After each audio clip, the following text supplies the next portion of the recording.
watu wako wide, wanakutana vitu vingi. Kwa mtu ni rahisi kwenda kwenye kigodoro, kwenda kwenye singeli kuliko kuja kanisani. Ndio wamevutika huko, awe mtu mkubwa awe mdogo.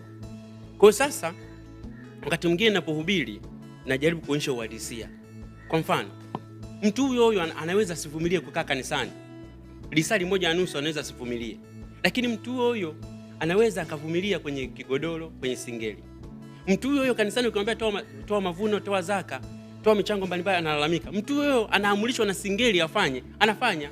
Kwa mfano unasikia mtu kanyaga tope mpaka vumbi litimuke, kanyaga tope mpaka vumbi litimuke. Yaani mtu anakanyaga tope mpaka vumbi kweli linatimuka. Sasa unajiuliza, kila wewe unakubali kukanyaga tope, yani kweli anakanyaga. Yani kwa bidii, lakini kanisani toa zaka, michango imezidi bana. Siwe nini bana. Sasa wakati mwingine ndio maana naambiaga angalia, hata sisi wakati mwingine labda tumeshindwa kidogo. Dunia sasa hivi imebadilika.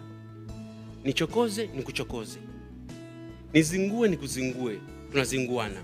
Sasa naambia no, sisi kwenye dini yetu tunasema mtu akikukosea msamehe.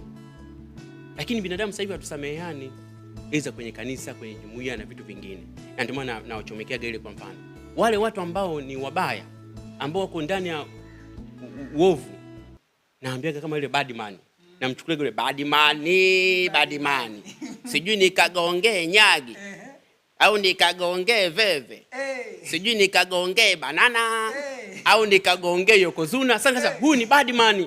Na uzuri mwenyewe akasema ni bad man. Nikamwambia no. Sasa mimi nikamwambia no, you are a good man.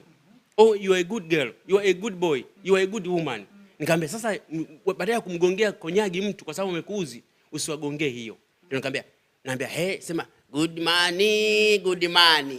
Sijui nikagongee sala au nikagongee misa, sijui nikagongee rozari au nikagongee novena.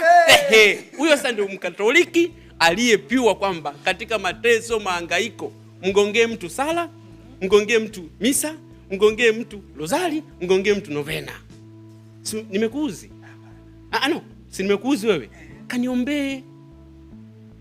Si uninywe pombe mimi. Si yokozuna, si tumsifu Yesu Kristo.